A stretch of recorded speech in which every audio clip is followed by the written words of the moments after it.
Tafshin P Gimel. Aujourd'hui, Be'ezrat Hashem, je vais vous dire un petit enseignement. Petit be kamut verav be'echut. Petit en quantité, mais grand en qualité. Très grand, très important. Fondamental, je dirais. C'est ce que j'ai entendu cette semaine du Rav Moshe Tzadka Shirye. Alors il a dit tout d'abord, on lit la parashat Korah.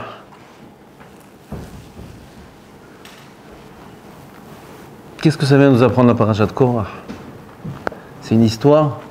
Haz v'shalom, le Zohar dit, tout celui qui dit que la Torah raconte des histoires, dit pas, je ne traduis pas ce que ça veut dire. Terrible. Celui qui pense que la Torah vient raconter des histoires. À tel point, le Midrash, pas le Midrash, le Zohar, Rabbi Shimon, dit que si c'était ça, il y a des histoires beaucoup plus belles à écrire. Un homme, il peut écrire des histoires beaucoup plus belles que celles de la Torah. Haz v'shalom de croire que la Torah nous raconte des histoires, alors ça nous raconte quoi la parashat Korah? Ça nous apprend quoi? Dit le Rav qu'il y a Korah encore aujourd'hui. Où il est Korah? Il est en nous.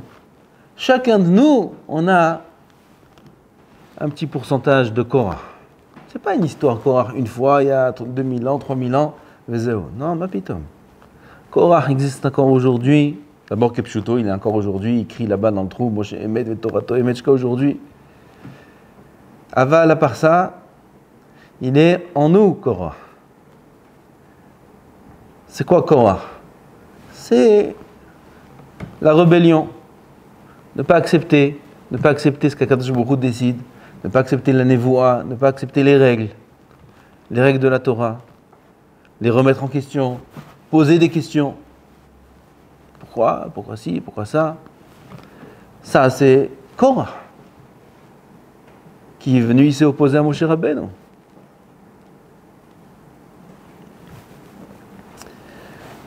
Ça, c'est déjà un premier point qu'il faut savoir, que la paracha, elle nous parle à nous directement. Ensuite, est venu Korah.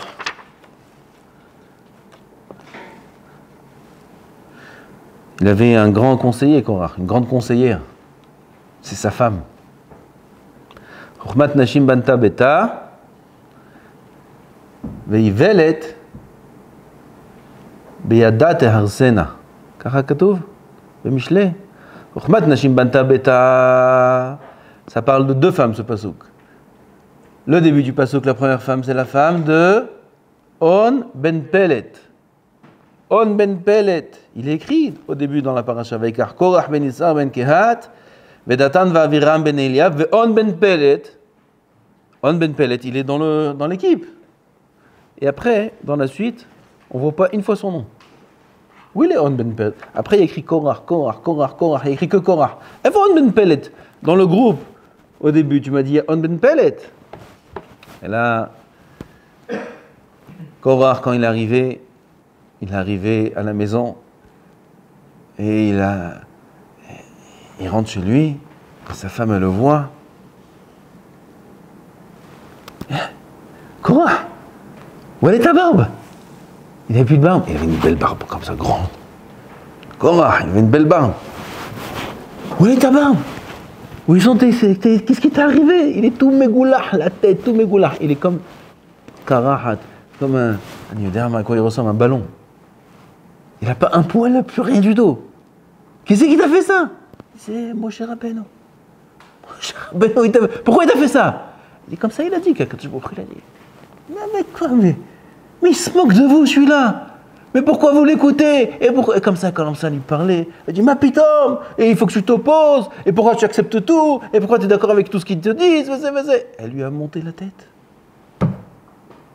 La nuit même, qu'est-ce qu'il a fait, Korah? Il est parti, et il a tourné dans les tentes de chacun de Bnei Reuven, et il a Ekim oppositia, comme on dit.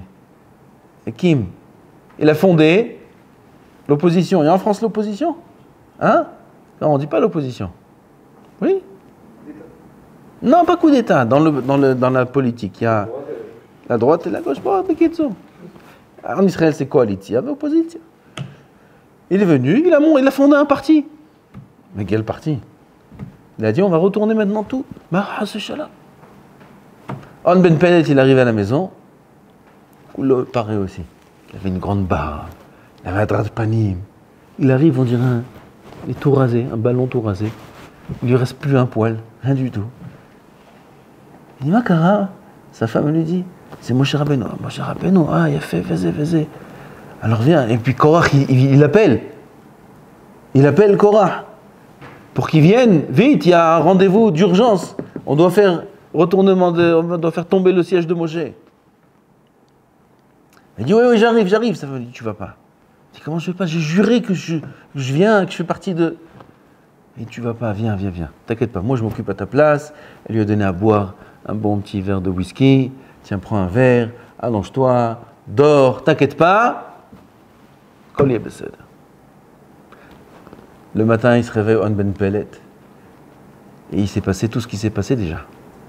Korach, il est tombé avec sa femme, avec ses enfants, avec Yon Keshadaim, avec même Mahat, une aiguille de la famille de Korach. Elle n'est pas restée saine et sauf. Une aiguille, Itgalgela, elle a roulé, elle est tombée dans le Chor. Tout!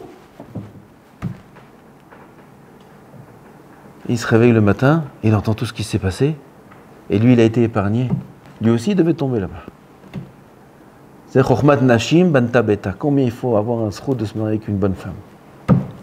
Une femme tzadeket qui pousse l'homme, le koach de la femme est énorme, Rabotai. Énorme. Une fois mariée, on voit ça. Combien une femme, elle peut propulser son mari? Elle peut l'élever, elle peut lui donner des forces, elle peut lui donner des ailes. Et même si Chaz Shalom, parfois il passe des moments difficiles, des épreuves, s'il est zoché d'une femme chachama, chachmat nashim dam banta beta, il est zoché que sa femme elle soit à ses côtés et qu'elle le soutienne et qu'elle l'aide, bien sûr, parce que lui aussi il fait ça quand elle a besoin de lui. Lui aussi il la soutient, lui aussi il l'aide dans ces moments difficiles. L'aide qu'un homme peut apporter à sa femme, elle ne s'approche même pas de l'aide que la femme elle peut apporter à son mari. Si elle s'occupe des enfants, si elle s'occupe de la maison, si elle fait tout ce qu'il faut, le mari est disponible pour étudier la Torah, pour grandir en Yirat Shamayim. Si Chaz v'Shalom l'inverse, comme la femme de Korah, dis-moi, qu'est-ce que tu fais? Toi, Colette, la journée, tu fais rien là-bas, tu prends du café, tu sais, moi je suis avec tes enfants, moi je me tue, toi tu fais rien. Yallah, on change. Moi je vais travailler, maintenant toi tu t'occupes des enfants. Qu'est-ce qu'il peut faire un homme quand il a cette situation-là? Qu'il essaie de lui dire non. Qu'il essaye, je veux voir. Il dit non. Non? Maintenant le combat commence. Et ça commence des histoires, et ça commence. À la fin il va voir son rave, et son rave va lui dire quoi? Shlambait. T'es cuit. Zéozé. Quoi, Bémet? Quoi, je vais plus au collège? Quoi, je fais plus ça? Quoi, je... Elle veut de l'argent? Tu dois aller travailler? Quoi, je vais travailler? Vadaï. Sors Taktuba, sors Taktuba. Amène l'acte. Qu'est-ce qui est écrit là-bas? Va'azun, va'farnez, va'chalkel, yataïchi, v'choule. T'as signé, ya habibi. T'es hayab. T'as signé. Bon, si un homme, sa femme, elle lui dit ça un jour. Qu'est-ce qu'il fait? Il est cuit. Mais je vais étudier. C'est parce que Bitel Torah quand il était jeune. Maintenant, Mida Keneged Mida. Aval. Si Chaz Shalom, sa femme lui dit ça. Oh, il va avoir, miskin. Il a perdu tout son olam. Gamor lamazé, gamor lamabba, il a perdu. Chokhmat nashim bata beta ve'ivelet beyadea te'arsena. Ivelet, l'inverse de Chachama, avec ses mains, elle détruit tout. Elle détruit son mari, elle détruit son foyer, elle détruit tout. Voilà ce qu'on apprend de Korach et de On Ben Pellet. Ensuite arrive Korach, Vayekumu lifnei Moshe, Vanashim, v'choule, ils sont réunis tous avec Moshe. Vayishma Moshe, Vayipol al panav, Vayidaber el Korach, ve'el kol ha'adato lemor boker, ve'yoda Adonai et asher lo ve'et hakadosh v'kriv elav, v'choule. Vayomer Moshe el Korach, écoutez bien. Là, c'est le point dont le Rav a parlé et c'est très important, il faut bien qu'on parle de ça. Vayomer Moshe el Korach Shim'una ben Levi. Hama'at mikem. Ces deux mots-là. Hama'at mikem ki evdil Elohe Israël etchem me'adat Israël. להקריב אתכם אליו, לעבוד את עבודת המשכן, את משכן אדוני, ולעמוד לפני העדה לשרתם. Moshe Rabbeinu, il commence à leur expliquer, il leur dit, pourquoi vous faites ça? Pourquoi vous faites ça? Pourquoi vous venez vous rebeller? Pourquoi vous venez maintenant remettre en question la névoie, remettre en question? Pourquoi vous faites le balagan maintenant? Akadosh Baruch Hu, c'est lui. Hivdi etrem, il vous a donné tel et tel poste. Vayakrev otra, vet kol achecha, ben Levi, etc., etc. Et Moshe Rabbeinu est en train de les raisonner. Mais avant de commencer son raisonnement, pas son raisonnement, mais la manière dont il va les raisonner, les apaiser, les calmer et essayer de leur faire changer d'idée, ça n'a pas marché à la fin. Aval pas croire, il commence Moshe Rabbeinu. Hama'at mikem. Hama'at mikem. Il dit le Rav, Tzadka Shirye, Hama'at mikem. Pourquoi vous faites de cette épreuve une épreuve grande? Hama'at mikem tam'itu et anisayon. Réduisez l'épreuve. Il faut l'amoindrir. Le Yetzer Hara, quand il nous présente une épreuve, vous savez comment il marche? Il nous fait grossir la chose avec un microscope électronique, pas optique, électronique. La chose, elle est petite, petite, petite. L'épreuve, elle est toute petite. Le problème est tout petit. Comment il travaille le Yetzer Hara? Le Yetzer Hara, il n'a rien. Il n'a pas de force. On a dit la semaine dernière, au nom du Rav, quel Rav vous vous rappelez? Mikotsk, qui a dit, le Yetzer Hara, hein? C'est un lion. Comme ça on dit, c'est un lion en papier. C'est un lion en papier. C'est le dessin d'un lion. Tu vois un lion, comme ça, en 3D, on a expliqué déjà ça. Tu prends ta peur. Moi, prends le papier, déchire. Je déchire. Comment je déchire? Il va me manger. Non, n'aie pas peur. Regarde, prends, touche. Prends le papier, déchire. Regarde, c'est rien du tout. Okay. Comme ça, il travaille le Yetzer Hara. Il y a une petite chose, c'est pas shoot ça, c'est avec un peu d'expérience, on voit ça quand les épreuves elles se répètent, et après on passe l'épreuve, et bon, Hachem, ça c'est terminé, et puis finalement c'était rien. Mais quand on est dans l'épreuve, on a l'impression que c'est fini. Il y a un petit problème, et le Yetzer Hara, il nous développe maintenant tous nos qualités de dimion, d'imaginaire. On n'utilise pas les qualités. On a des qualités, on a le sens du dimion, on sait très bien être médamien. On ne l'utilise pas quand il faut, on l'utilise quand il ne faut pas. Quand il y a des épreuves. Tout d'un coup, le dimion, il commence à se développer. Et on prend le problème, c'est Yetzirah qui nous fait faire ça. Et il commence à nous le grossir, et à gonfler, et à gonfler, et à gonfler. Et l'homme, il commence à avoir peur, et réfléchir. Mais et s'il y aura comme ça? Mais s'il va dire ça? Mais s'il va réagir comme ça? Mais comment je vais dire? Mais qu'est-ce que je vais faire? Grossis. Souvent, des gens, ils viennent. Nous-mêmes, c'est comme ça. C'est plus facile de parler sur les autres. Ils viennent nous voir. Rav, ils rentrent. La porte comme ça, même pas tout. Là. Non, Rav, je sais pas comment je vais faire. Il y a ça. Assis-toi. Bon. Qu'est-ce qu'il y a? Il y a ça. Mais tu entends, et à l'intérieur, tu rigoles. Tu dis, mais rien. Il n'y a rien. Mais alors regarde, maintenant, il y a quoi? Non, mais maintenant, il y a quoi? Non, maintenant, il n'y a rien. Mais il n'y a rien. Ah, pourquoi tu paniques? Pourquoi tu as peur? Attends, on verra. Et quand arrive le moment et le fait accompli, tout se passe bien. Il n'y a pas de problème. Et tout. Et le Yetzer Hara, il aimait balbel l'homme. Il lui prend un petit nisayon, il en fait un grand nisayon immense. Comme ça, c'est tous les nisyonotes, Rabotai. Tous les nisyonotes de la vie, c'est comme ça. Même des choses qui ont l'air sérieuses, même des choses qui ont l'air dures, et même des choses qui se passent réellement.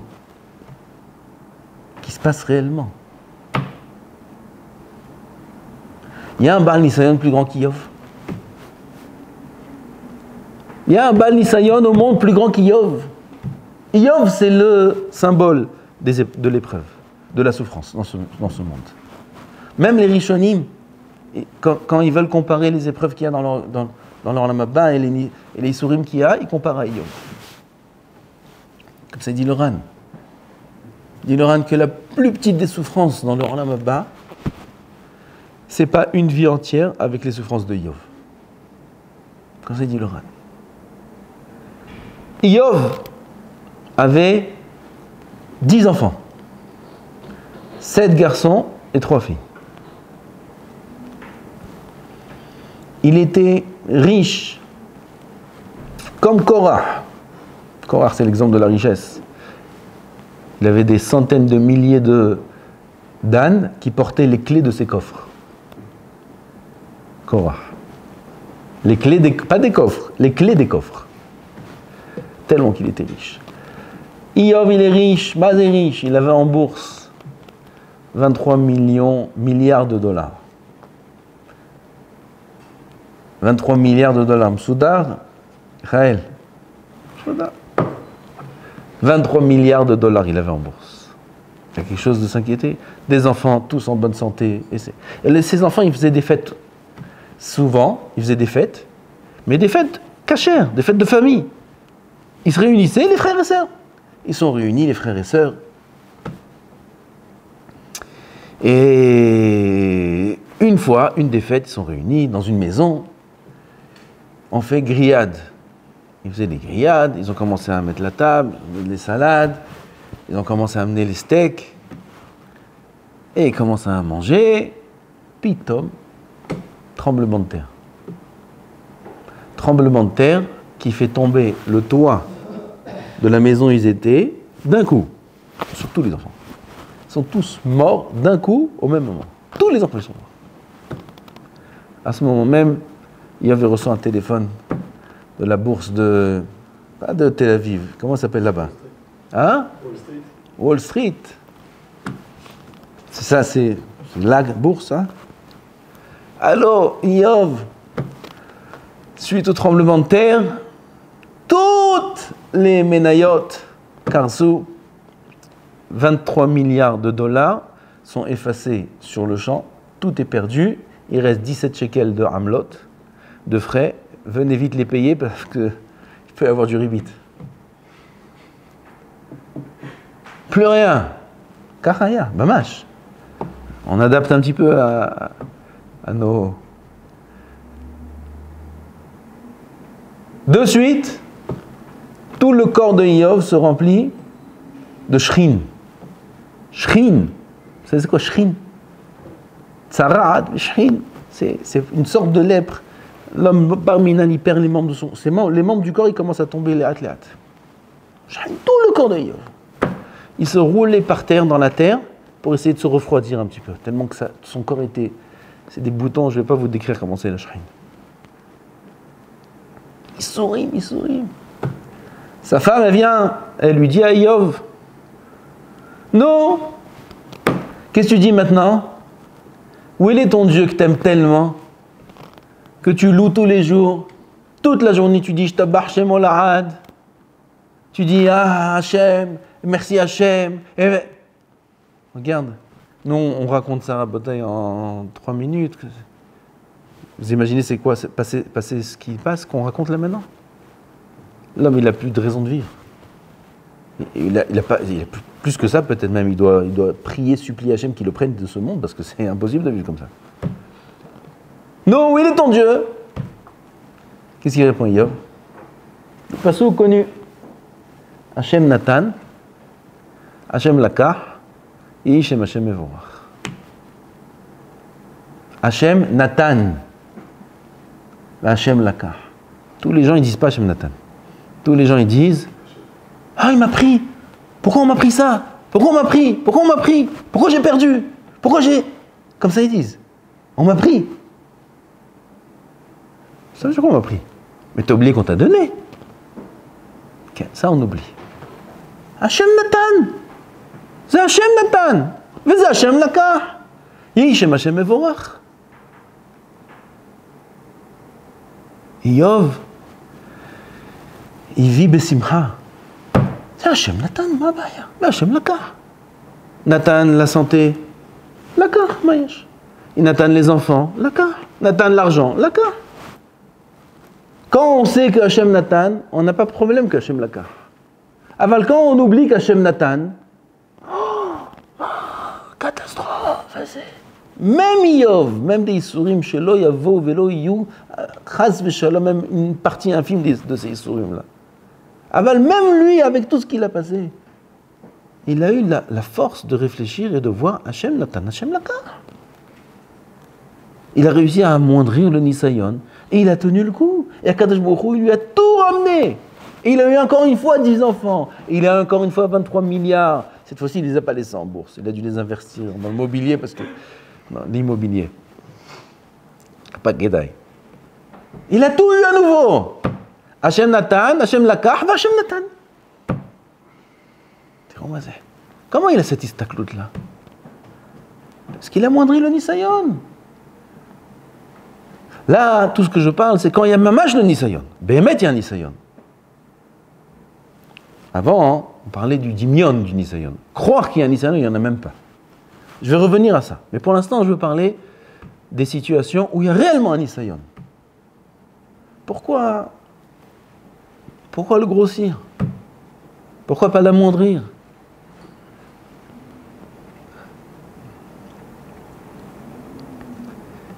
Une fois, quelqu'un est parti dans... C'est une vraie histoire. Il y a un autre... Ah, j'ai oublié les détails. Il y a dans un pays lointain un hôtel, ils ont fait l'hôtel en plein milieu de la forêt. Tu regardes par la fenêtre, tu vois les singes, tu vois les... C'est pas un safari, c'est naturel. En plein milieu d'une forêt, je ne sais pas dans quel pays, il y a un hôtel grand luxe. Coûte très cher là, $1000 la nuit. En route, c'est cher, $1000 la nuit. Et tu vois, tu te sens dans la nature, voilà. C'est comment on dit? Hein? Pas le principe, il y a un autre mot. Le concept. C'est le concept de l'hôtel. Être dans un hôtel en pleine nature, ça coûte très cher. C'est un hôtel d'une grande classe. Et il arrive là-bas, il vient pour ouvrir la porte de sa chambre, la poignée reste dans sa main. Qu'est-ce que c'est cet hôtel? Il ouvre la porte avec le pied comme ça, ça grince comme ça. Il rit, le masga il marche pas. Il là. Il finit son séjour, il reste là-bas pas plus qu'une nuit, il va voir en bas le directeur. Dites-moi, c'est de la rigolade. Ça marche pas, ça c'est ci, ça c'est ça. Il se plaint. Il a raison, il n'a pas raison. Il a raison? Retenez cette histoire. Une autre histoire. Quelqu'un, il est en tironoute. Vous savez pas c'est quoi tironoute? Ils savent pas. Toi tu sais, eux, ils savent pas c'est quoi tironoute. C'est pas d'israélien. Tironoute, comment on dit en français? Quand on rentre dans l'armée, d'abord il y a 3 mois, tironoute, ça dépend où tu veux aller, mais quelqu'un qui veut faire après le sadir c'est le... Je sais pas comment dire. Normal, alors il faut qu'il fasse une bonne tironoute. Tironoute, c'est là-bas, il te... il arrive le soldat, tironoute, il commence son premier jour, va Kacha, le mefaked, il lui dit, tu prends maintenant ses chaussures, ce sac à dos, il lui met là-bas 50 kilos, avec l'arme, tu n'as pas le droit de la déposer, tu n'as rien du tout, tu la mets sur toi, elle est chargée, et tu cours maintenant. Tu vois le til, comment on dit, barbelé, tu dois le sauter. Il est haut, tu dois sauter. La montagne là-bas qu'il y a, tu dois arriver au sommet, tout ça en 5 minutes. En 5 minutes, tu dois être de retour ici. Tu as 10 minutes pour faire l'aller-retour. Va Kacha, il commence à courir, il saute barbelé. Il saute, il l'a loupé. Il est découpé là, Et il arrive à la montagne, il tombe, il s'est gratiné, il revient, son truc, il tombait, il se ramasse, il revient. Il commence à dire le soldat au fakir, Mazé, je suis pas d'accord. C'est quoi ces conditions-là? Mais je me suis coupé, pourquoi vous êtes barbelé avec des trucs? Il a raison, il n'a pas raison. Il a raison ou pas? C'est pas shoot, Mahon. Vous répondez avec Chokhma. Le deuxième, il a tort. Le premier, il a raison. C'est quoi la différence? Ça dépend pourquoi tu es venu. Tout dépend pourquoi tu es là. Si tu penses que tu es là pour être en Beth Avraha, comment on dit Beth Avraha en français? Quand un hôtel remise en forme, un centre de remise en forme. Alors si la poignée reste dans la main, et si ça se passe bien, si le jacuzzi ne marche pas, je ne suis pas d'accord. Centre de remise en forme, et dans ces conditions, ça veut dire quoi ça? Ah bah si, tu sais que dans l'Oran Lamazé, tu veux, c'est une tironoute dans l'Oran Lamazé. Tironoute, c'est la préparation pour le sadir, pour après arriver au Lamaba, pour être tranquille dans l'Oran Lamaba, c'est la préparation dans l'Oran Lamazé, comme ça quand je me crois, il veut. Et oui, maman, si on se pose des questions. On comprendra après peut-être. Alors, on pose des questions, on a des plaintes, pourquoi si, pourquoi ça? Peut-être que non. La question c'est pourquoi on est dans l'Or Namazé.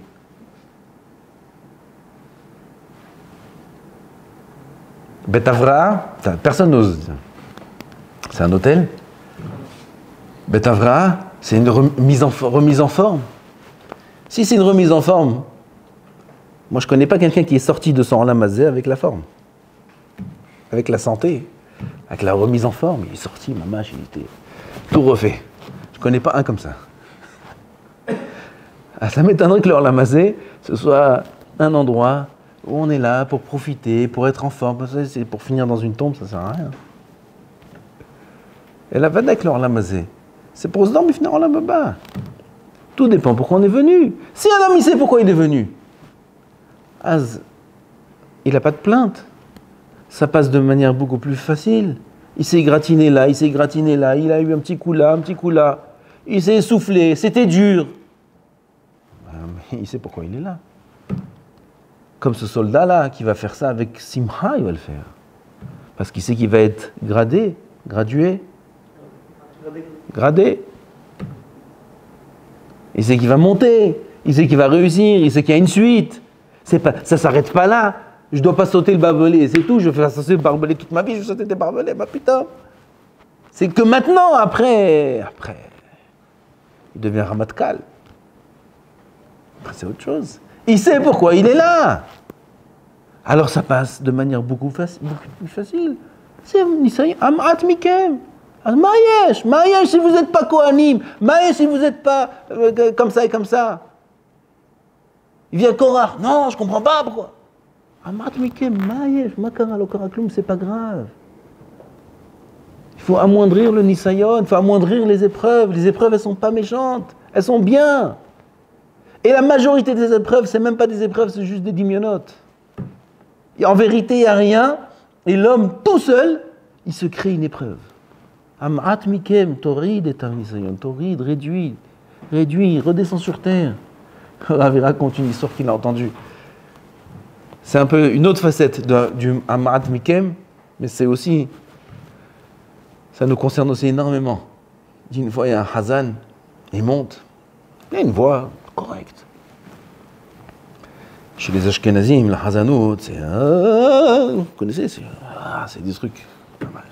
Et il monte comme ça, il fait Hazan, le talit sur la tête. Il commence dans sa tête, il passe des idées.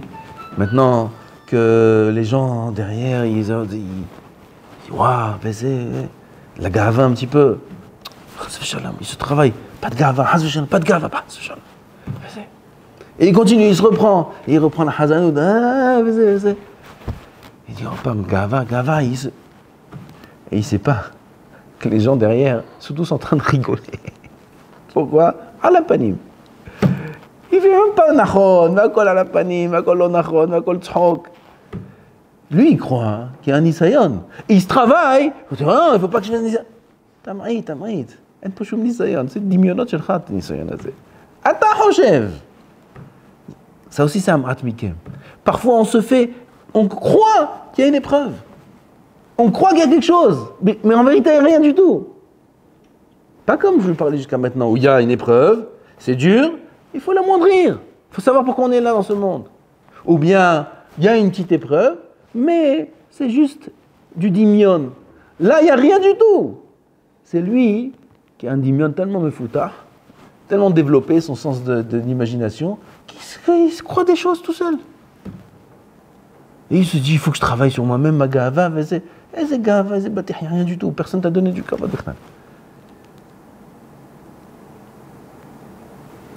Amaat mikem, la grande chokhma, j'ai toujours pas de montre. Hein 16. La grande chokhma, c'est très très très important, et ça c'est toute la vie à ça. Toute la vie à ça. Toute la vie à ça. C'est un kadour, ça, arga'a. Un cachet d'aspirine, ça. Ces deux mots de Moshe Rabbeinu, c'est un cachet d'aspirine. Ça enlève les douleurs. Ça enlève les craintes. Ça enlève les peurs. Comprendre qu'il faut savoir réduire le Nisayon à sa juste ampleur, à sa juste valeur. Et béhémet, le Nisayon, c'est rien du tout parce que c'est que du Yetzirah. Et le Yetzirah, c'est rien du tout. Et c'est ce que les Rechaïm pleurent là, dit de Lavo, quand ils ont vu ce qu'ils ont passé comme épreuve dans ce monde, et comme ils ont vu comme le Yetzirah, il est insurmontable, et quand ils ont vu combien ils sont tombés, ils ont été méchalés les Shabbat, et ils ont eu des ta'avot, et tout ça, c'est pas parce que c'est pas des bons juifs. C'est parce qu'ils pensaient, ils étaient sûrs même que c'était impossible de surmonter. Impossible, c'est trop dur. Trop dur. Tu vas voir quelqu'un qui est loin comme ça, tu lui dis, regarde, pourquoi tu ne fais pas Shabbat? C'est impossible, Shabbat, c'est impossible. Tout le business, c'est Shabbat. Tout le chiffre d'affaires, c'est Shabbat. Pourquoi tu ne fais pas attention? Shomer Nigia. Shomer Nigia? Toute ma vie, c'est Bar Minan. Shomer Nigia. Comment je fais la bise? Comment on peut vivre? On peut vivre comme ça? Chez vous, les religieux, ça marche? Mais ça marche. T'es libre. T'es libre. Pour eux, impossible. Impossible. C'est inconcevable une chose pareille. Tu vas pas à la plage, mélanger. Pas à la plage, je vais où? À Kiryat Sanz. Quand t'es sérieux? Hein? Impossible. Et les vacances? Mais j'ai tout prévu déjà. Je vais faire quoi? Tout seul, quoi? Que des garçons? Impossible. Impossible. Tout est impossible. Et ces Rechaïm là, Miskenim, ils arrivent le jour du Yom Hadin et ils voient tout le Yetzirah. Qu'est-ce que c'est? Sahara. Un petit cheveu. Un petit cheveu. Comment ça, un petit cheveu? Et ils pleurent. Quoi? C'est ça le Yetzirah? Bataille, c'est ça le Yetzirah. Et ils pleurent, et ils pleurent. Halal ubochim. Parce que Béhémet, tout ce que les Yetzirah nous fait croire par la c'est impossible, c'est l'onachon. C'est possible, et comment que c'est possible? Non seulement c'est possible, mais en plus c'est meilleur. En plus, suivre le chemin de la Torah, c'est 10 fois meilleur. Et vivre la Emouna avec Hachem, c'est 10 fois meilleur. C'est quoi le mieux? L'épreuve de la pauvreté? Ou quand il n'y a plus la pauvreté? Je ne dis pas l'épreuve de la richesse on n'en veut pas. Ah ben quand il n'y a plus, la pauvreté c'est bien. Pourquoi? Il est proche d'Hachem, il prie Hachem. Il est soumis, c'est Metsuyan. Metsuyan, tout est Metsuyan. Les épreuves, c'est Metsuyan, les épreuves. Elles ne sont pas si difficiles, elles sont pas difficiles. Akadosh Baruch Hu, il est Rahum Vehanoun. Akadosh Baruch Hu, c'est un père qui nous aime. Quand on se considère le fils de son père, alors même si son père, il nous a mis une bonne, ou il nous a pris le vélo confisqué, ou il nous a mis en punition, sauf en l'âme. Oh, sauf en l'âme. Pourquoi? C'est papa. Maintenant, il m'a donné la punition. Demain, je sais qu'il va me faire un bisou. Demain, je sais qu'il va me donner encore plus. C'est maintenant, c'est énervant. C'est rien, ça va passer. Si on a affaire à un étranger qui nous fait ces choses-là, tout de suite, ça prend une autre tournure. Il m'a pris, comment je vais faire? Regardez les enfants, quand le professeur, il a confisqué, et quand le père, il a confisqué, la différence de la réaction. Quand le professeur a confisqué, c'est wow, l'enfant, il arrive une tornade à la maison. Après, mais c'est à moi, mais c'est moi. Et quand le père lui a confisqué,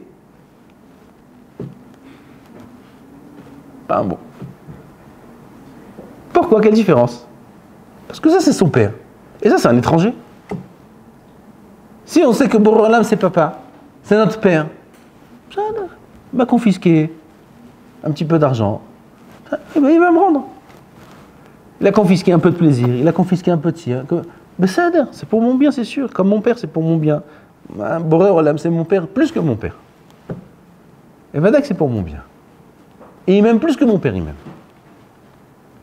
Et Vadak, c'est pour mon bien. Ça, c'est un Ma'at Mikem. Il dit à Korah, vous n'avez pas ce que vous voulez. Mais ça, c'est pas grave. Ce que vous avez, c'est bien déjà. Dit Moshe Rabbeinu Berov Chochmato. C'est un point fondamental pour savoir déjà vivre de manière plus agréable et vivre la Torah de manière plus agréable. Et pas Chas v'Shalom se mettre des bâtons dans les roues. Parce que Yetzirah, c'est ce qu'il essaie de faire. Il essaie de mettre des bâtons dans les roues. Il essaie de nous faire trébucher, de nous faire changer d'avis, de changer de chemin. Ah, qu'est-ce que tu fais à l'Yeshiva? Qu'est-ce que tu fais? Regarde ci, regarde ça. Comment tu vas faire ci? Comment tu vas faire ça? J'ai des parents, ils m'appellent. Non, vous comprenez? 3 ans d'Yeshiva? 4 ans d'Yeshiva? Non, mais il ne faut pas exagérer. Et comment il veut faire après dans sa vie? Mais il faut qu'il fasse. Comment vous laissez faire une chose pareille? C'est ce que je réponds. Très simple. Vous voulez que moi je le sorte de la Yeshiva? Si j'étais prophète et je savais que quand il va sortir de la Yeshiva, alors il va faire des études et ça va marcher, et il va devenir riche, et il aura une situation, et il sera heureux, et épanoui avec sa femme, et il y aura beaucoup d'enfants. Pas de problème, je le mets à la porte. Mais quelqu'un peut signer sur une chose pareille. Quelqu'un peut garantir une chose pareille. Si ce n'est le Dimion et le Yetzirah qui vient nous faire des films et dire que si jamais il fait ci, alors ça, si je travaillais, j'aurais de l'argent. Si je fais ceci, ça aurait marché mieux. Il y a quelqu'un qui peut signer sur une chose pareille? Moi, non. Moi, non, je ne peux pas signer sur une chose pareille. En vérité, je ne dis pas tout. Je ne dis pas que je peux signer sur l'inverse. Je ne dis pas ça. Ça, je garde pour moi. Parce que c'est pas shoot. Une vie sans Torah et sans Da'at Torah et sans Chokhmah, sans être Chacham dans la Torah, c'est une vie qui n'a pas de sens. C'est moi qui dis ça. C'est pas moi qui dis ça, c'est Chazal. Da'at Hasarta Makanita. Il te manque le Da'at, t'as pas de Chokhmah, tu as rien du tout.